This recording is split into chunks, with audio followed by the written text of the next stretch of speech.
बिस्मिल्लाहिर्रहमानिर्रहीम।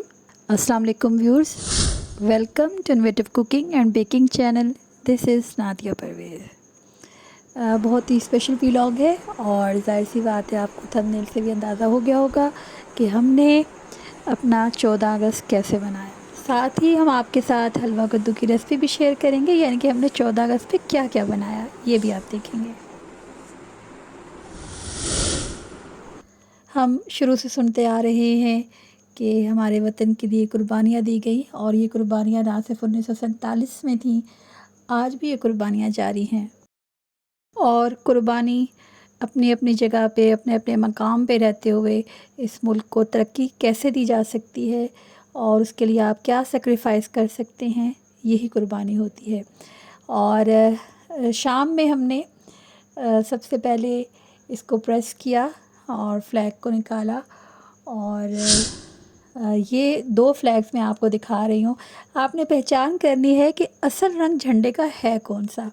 आजकल तो एक और कलर इन है, वो भी मैं आपको दिखाती हूँ। फिर हमने इसे प्रेस किया, लेकिन आपने असल वाला ग्रीन मुझे बताना है कि वो कौन-सा है। इस तरह हम पहले इसको रेडी करते हैं और ताकि कोई सिलवट वगैरह बाकी ना रहे। और साथ ही मैं आपको दिखाऊंगी कि ये आजकल कैमरे की लुक ऐसी क्यों जा रही हैं। एक छोड़ 3 स्टैंड है और सब में कुछ ना कुछ फॉल्ट आया हुआ है।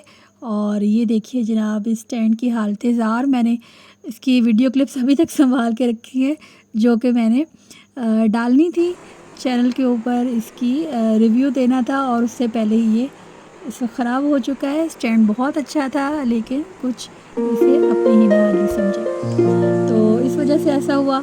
लेकिन ट्राई माई लेवल बेस्ट कि इसको हम एडजस्ट करें। तो जी शाम में हम गए कि झंडा वगैरह हमने लगाना है और कुछ धुलाई और सफाई हुई हुई थी और एक तरफ बारिशों का मौसम भी जारी है। तो मैं और मरियम छत पर गए और यहाँ पे अब्बू की बड़ी मेहरबानी, एक यहाँ पे सेटल करके रखा हुआ था ये स्टैंड सा। और ये देखिए एक तरफ हमने इस तरह से काउचेस खोले और उसकी रुई की धुलाई की, वो भी हमने धूप में डाला हुआ था। और क्या कुछ सारा दिन चलता रहा। ये है 14 अगस्त की तैयारियों में कि घर की सफाई स्पेशल की जाती है, फिर कुछ पकाया जाता है। मीठे में हमारे यहाँ शुरू से है, मोस्टली इस दिन केक भी आता था। और इसके अलावा कुछ साल लगातार ये जारी रहा कि हमने ग्रीन वाला, जब हम अपने टीन एज में थे, जो ग्रीन वाला कद्दू होता है मैं उसका हलवा बनाती थी। मतलब डिफरेंट सी बात है कि ग्रीन चीज़ बनाए। और इस दफ़ा हमने हलवा कद्दू बनाया। अम्मी का बड़ा शुक्रिया के साथ में मुझे उसको सेट करके दिया। ये जी मैंने आपको रुई दिखाई है, ये झंडियाँ हैं जो कि हमने भाई से कहीं जवाब भाई लेकर आए। और ख़ास मौका और अब्बू की बात ना हो, अब्बू कौन सा मौका है कि हम अब्बू को भूल सकते हैं। अम्मी अब्बू ने हमेशा हमारे साथ हमारी हर सेलिब्रेशन में साथ दिया। छोटे होते थे और हम, बारिश ही हर हुई होती थी। मौके को हम सेलिब्रेट करते थे। और झंडियों में स्पेशल हमारे साथ मेहनत करना और लगाना। और अभी जी ये मरियम ने सेटल की हैं, कुछ कुछ हमने झंडियाँ लगाई और इसी तरह हमारे भांजे भांजियों ने अपने घरों में लगाई और इस प्यारे दिन को सेलिब्रेट किया। यकीनन आपने भी अपने घरों में इस मौके पर कुछ ना कुछ स्पेशल बनाया होगा। आप कहीं सैर को गए होंगे और अपने मुल्क के लिए दुआएं भी की रहीम, ये होंगी। देखो मन्ना ने 2 झंडे लगाए हैं, एक पाकिस्तान का झंडा और एक पीटीआई का, इमरान खान का कप्तान का झंडा। ये देखो कितना प्यारा लग रहा है। हैप्पी इंडिपेंडेंस डे, सबको जश्न आज़ादी बहुत बहुत मुबारक हो। ये देखें पाकिस्तान जिंदाबाद, इमरान खान जिंदाबाद। ये देखें हम आज़ादी के दिन झंडा लगा के लहरा रहे हैं और इमरान खान के साथ हैं हम सब। और पाकिस्तान जिंदाबाद। और इंशाल्लाह पाकिस्तान को कोई भी नुकसान नहीं पहुंचा सकता, क्योंकि इस पे अल्लाह की ख़ास मेहरबानी है। तो ये देखें, आप सब झंडा लगाएं और अपने खान के साथ भी खड़े हों। यहाँ पे हमने कुछ सियासी गुफ्तगू भी कर ली। ये थी मरियम के दिल की आवाज़। और हर पार्टी और उसका मंशूर जो है वो काबिल एहतराम है और सबको अपने वोट का और अपने पार्टी लीडर के इंतखाब करने का हक़ हासिल है। और by the passage of time इंसान सोचता है और उसके नज़रियात में चेंजेस भी आती हैं, और इसकी रीज़न भी वही चेंजेस होते हैं जो कि आपके हालात और वक्त और मुल्क ज़रूरत होते हैं।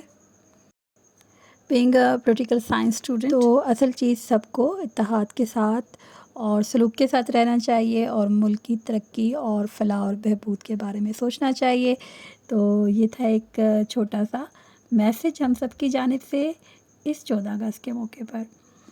और पाकिस्तान जिंदाबाद, और अल्लाह पाक पाकिस्तान को तरक्की और कामयाबी से नवाजे। दिन दुगनी और रात चुगनी। और आपने ढेरों ढेर जो है इसमें झंडियाँ भी लगाई होंगी, और इस तरह आपने इस दिन को मनाया होगा। आप ज़रूर मुझे कमेंट बॉक्स में कमेंट करके बताइएगा कि आपने ये दिन कैसे मनाया। मिली नगमे और तराने सुनना और गुनगुनाना ये हमारे एक बचपन का शौक़ रहा है। यहाँ पे मेरे भांजा भांजी ने कैसे अपने अपने घरों में सेलिब्रेशन की और कैसे कैसे तैयारियाँ की वो भी जानिए। ये जी क्यूट सी पिक्चर अरीज़ा और मोहम्मद अली, जोया और दूसरी ये आपकी इसके मुंह पे आपने ये मैं हिल रही थी ना ऐसे ऐसे, तो ये मुझे डाल दी थी खोटी, ये अपना मसला कर ली थी, ये खोट दिया। कौन सा मसला? ये ऐसे हिल रही थी, मैं आराम से मेकअप कर लेता और ये भैया आपने अपने मुंह का क्या हाल किया है? ये भाई ने आपके मुंह का क्या हाल किया है? इसमें हंसने वाली बात तो नहीं है बेटा। जाके ज़रा शीशे में देखो आप क्या लग रही है। माशाल्लाह बहुत ही प्यारा क्लिप है ये हमारा, और महसूस हुए होंगे आप भी, और कैसे कैसे सेलिब्रेशन की जाती है, कैसे मेकअप किया जाता है, ये तो आपने देख लिया होगा और इब्राहिम से सीख भी लिया होगा। तो नेक्स्ट ये हमने कौरमा बनाया था यहाँ पे 14 अगस्त के मौके पर, और ये है जी, और जो रेसिपी हम आपके साथ शेयर करें वो हलवा कद्दू, और ये हमने 14 अगस्त के मौके पर बनाया था। तो इसको आप कैसे बग़ैर किसी तरह के ग्राइंडर और जो है मिक्सचर के आप इसको कैसे मैश कर सकते हैं, और बग़ैर कद्दूकश के इस्तेमाल इसको कैसे आप पका सकते हैं, और एक दानेदार सा ज़बरदस्त सा हलवा कैसे बना सकते हैं, इसमें वो तमाम टिप्स और ट्रिक्स जानेंगे। ये जो मैं आपको सेपरेट दिखा रही हूँ इसको मैंने शुगर फ्री रखा है, और आप हल्की शुगर भी अगर करना चाहें तो आप सेपरेट कर सकते हैं, और कम जो घी है उसके साथ आप इसे कैसे अच्छे से बना सकते हैं। क्योंकि अगर आप इसमें बहुत ज़्यादा घी ऐड कर देते हैं तो क्या प्रॉब्लम करता है, वो उससे बहुत ज़्यादा ये मस्त हो जाता है और कभी कभी आपका दिल बैठने लगता है। तो इस हवाले से आप इस वीडियो को लाजमी फ़ॉलो करें।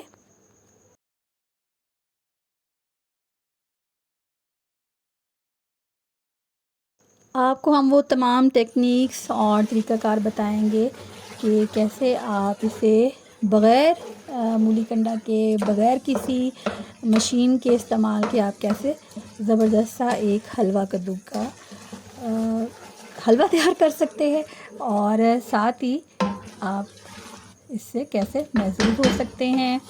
और ये ऑलमोस्ट 3 kg था हमारे पास हलवा कद्दू, और कम घी के साथ आप ये ज़बरदस्त हलवा कैसे बना सकते हैं जानेंगे इस 14 अगस्त वाली वीडियो में।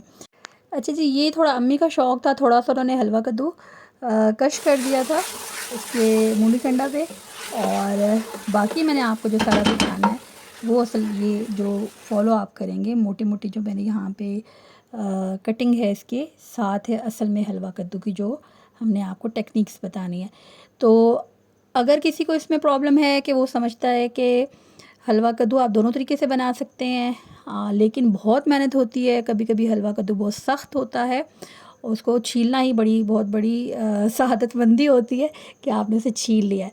तो मैंने असल में आपको जो दिखाना है वो इस टुकड़े के साथ है कि आपने कैसे इनके बड़े बड़े चंक्स अगर आप काट लेते हैं और उसमें आप इसको कैसे यूज़ करते हैं। तो थोड़ा सा मुनासिब हमने इसमें मेवाजात का इस्तेमाल किया है, चीनी का इस्तेमाल किया है, और जहाँ ये 300 ग्राम था यहाँ पे हमारे पास तकरीबन हमने 500 ग्राम मैंने यहाँ पे लिया था शुगर को, और 400 ग्राम मतलब मैंने शुगर से लेस लिया था यहाँ पे घी को।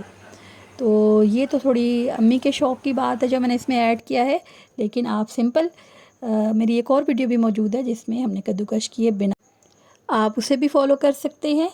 और अभी देखेंगे तो इसका लुत्फ़ अपनी जगह है कि आप तो इब्राहिम और अबिया वाली वीडियो तो मिस ही ना कर दें।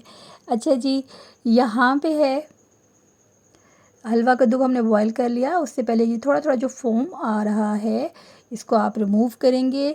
इसमें कोई गुठली बाकी नहीं रहेगी। सिर्फ आपने किस चीज़ का इस्तेमाल करना है, डोई का इस्तेमाल करें या चम्मच इसको प्रेस कर दें और बहुत जल्दी ये गल जाता है। तकरीबन इसको मतलब आप अगर कवर करके रख रहे हैं तो आधे घंटे के अंदर ये सॉफ्ट हो जाएगा। यहाँ पे हम इंग्रेडिएंट्स आपको दिखा रहे हैं। बहुत थोड़ी सी मैंने इलायचियाँ ली हैं, बहुत तेज़ इलायची पसंद नहीं मुझे, तो आप इसे क्रश करें, इसका पाउडर शामिल करें, इट्स अप टू यू। और ये है जी घी, तकरीबन 400 ग्राम है। जब ये बॉयल हो गया और हाफ़ डन हो गया तो तब मैंने इसमें घी ऐड कर दिया। 4 दाने मैंने इसमें इलायचियों के ऐड किए हैं। दाने की सूरत में शामिल करें, साबुत शामिल करें, ये आपकी मर्ज़ी है। और अभी मैं यहाँ पे थोड़ा सा यहाँ पे जो मेवाजात है ऐड कर रही हूँ। बस आपने नारियल बहुत ज़्यादा ऐड नहीं करना, लेकिन बादाम या पिस्ता या जो भी इस तरह की चीज़ आप यूज़ करते हैं मेवा, वो आप पहले बीच में ऐड कर सकते हैं। भुनाई से पहले भी तो थोड़ा उसका टेस्ट आ जाता है, इन्हेंस हो जाता है टेस्ट। कुछ चेंजेस हैं और इंशाल्लाह इस हवाले से भी हम आपको वीडियो दिखाएंगे। आपने किचन की लुक से भी देखा होगा। अच्छा जी, नेक्स्ट इसमें हमने यहाँ पे चीनी भी डाली थी। ये कौरमे का मसाला बन रहा है और नॉर्मल हमने देश का इस पर रखा हुआ है। और दूध मैंने जो आपको दिखाया था, आप थोड़ा सा दूध भी ले सकते हैं, दूध को आप स्किप भी कर सकते हैं, लेकिन ये मैंने यहाँ पे 1 लीटर से अबव दूध ऐड किया है। इसी तरह हम घर की फ़्रेश क्रीम भी ऐड करेंगे। अब इसमें ये देखें, ये मैं इसको आप हाथ लगा के दिखा रही हूँ, ये सॉफ़्ट हो चुका है। और सिर्फ मैं साथ में क्योंकि चिकन भी यहाँ पे बना रही थी, कौरमा बना रही थी और ये जी बलाई, तो इसको एकदम से मैंने साथ साथ मैश नहीं किया। और जब उधर से फ़ारिग हुई तो उसके बाद मैंने यहाँ पे डोई का इस्तेमाल किया। और तमाम यहाँ पे मशीनरीज़ मौजूद है, लेकिन इसके बावजूद असल चीज़ थी कि जिनके पास ये चीज़ें अवेलेबल नहीं हैं वो इसको कैसे आसानी बना सकते हैं, क्योंकि कद्दूकश करना बहुत बड़ा प्रोसेस है और बड़ी हिम्मत वाला काम है। तो जितनी आसानियाँ एक दूसरे के लिए पैदा कर सकें, ये देखिए जी, ये पूरी कोशिश रहती है आपको ऐसी टिप्स बताई जाएं। और उम्मीद है कि आप हमारी वीडियोस को फॉलो करते होंगे। अल्लाह पाक से दुआ है कि अल्लाह पाक हमारे मुल्क को हमेशा सलामत रखे और हर घर में खुशहाली और खैर और भलाई हो। तो मिलेंगे जल्दी नेक्स्ट वीडियो में, आप इसको ज़रूर ट्राई कीजिएगा। तब तक अल्लाह निगहबान।